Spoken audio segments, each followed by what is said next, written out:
एक गांव में एक बहुत ही प्यारा परिवार रहता था, जो कि था शर्मा परिवार। आज हम सब शर्मा परिवार की बदलती पसंद को देखेंगे। अरे लेकिन बेटा, तूने ही तो कहा था तुझे ये लड़की पसंद है। हाँ, लेकिन वो तो कल कहा था ना। आज मुझे यह कुछ सही नहीं लग रही है। अरे बेटा, कल कहा था तो कुछ तो देखा होगा ना लड़की में जो हाँ कहा था। अब क्या हो गया? कल मेरा मन इसे पसंद कर रहा था, अभी नहीं कर रहा। हे भगवान! तीनों के तीनों बच्चे दादाजी पर गए हैं।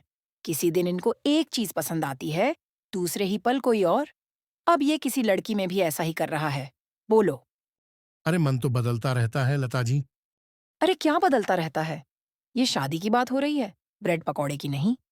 क्या आज पनीर का खाना है, दूसरे पल में आलू खाना है? मैंने भी तो अपनी शादी के वक्त ऐसा ही किया था। भूल गई क्या आप? कैसे भूल सकती हूँ आपको जी? शादी के मंडप में आकर कह रहे थे, कल शादी कर लेते हैं ना? ये तो आपकी मम्मी ने उस वक्त आपको जोर का थप्पड़ मार दिया। तो बैठ गए आप चुपचाप। नहीं तो पता नहीं कब शादी करते। तुम्हारी तो किस्मत चमक गई ना। मुझसे शादी हो गई तुम्हारी। मैं तो सोचती हूँ क्यों ही मारा आपकी माँ ने थप्पड़। काश उस वक्त आप उठ गए होते मंडप से तो मैं आज यहाँ नहीं होती। और ये तीनों के तीनों आप पर गए हैं। बचपन से कभी ये, कभी वो, एक जगह इनका मन टिकता ही नहीं। ये तो हमारी खानदानी खूबी है। आप इसे खूबी कहते हैं?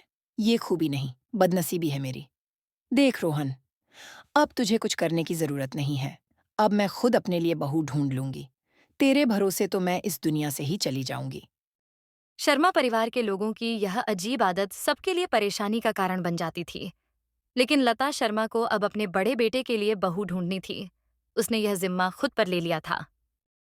अरे मौसी जी, हमें तो बस अच्छी लड़की चाहिए और हमें दहेज की कोई जरूरत नहीं।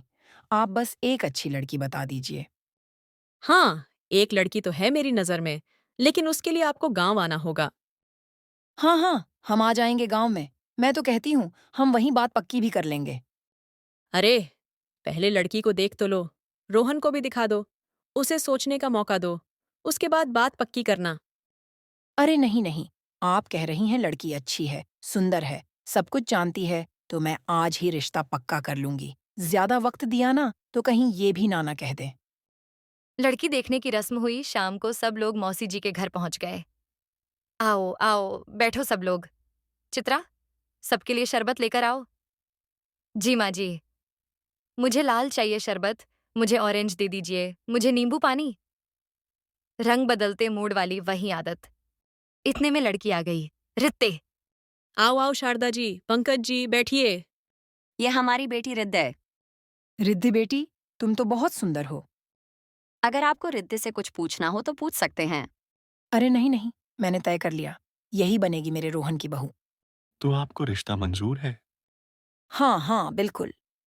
शादी तय हुई और नई बहू का स्वागत हुआ। 15 दिन बाद शादी हो गई। बारिश के मौसम में घर लौटते समय फिर वहीं, किसी को पकौड़े, किसी को समोसे, किसी को मैगी खाने का मन। रिद्धी ने मुस्कुराकर सब मान लिया। आप जो कहेंगे मैं बना दूंगी, यही तो मेरा फर्ज है। रिद्धि की असली परीक्षा तो अब थी। घर आकर उसने सबकी पसंद नापसंद जानने की कोशिश की। लेकिन शर्मा परिवार का मन पल पल बदलता था। सुबह किसी को चाय चाहिए, फिर कोल्ड कॉफी, किसी को सलाद चाहिए, फिर रोटी, किसी को पकौड़े चाहिए, फिर खाने का मन ही नहीं। रिद्धि परेशान हो गई, पर धीरे धीरे उसने सबका पैटर्न पकड़ लिया। गीता डाइटिंग की बात करती है पर खाती सब कुछ है। विपुल को आलू दिखते ही 2 रोटियां ज्यादा चाहिए। रोहन बाहर का स्नैक मांगता है पर खाता घर का ही खाना है। रिद्धि ने सबको चकित कर दिया। आज मैंने पहले ही पकोड़े, समोसे, मोमो और हलवा सब बना लिया। बारिश हो रही है ना, आपको मीठा भी चाहिए होगा। लता शर्मा ने हंसते हुए कहा। इतने सालों में मैं इन्हें नहीं समझ पाई, लेकिन तूने तो पहली ही बारिश में सब सुलझा दिया बहू। लता शर्मा ने हंसते हुए कहा।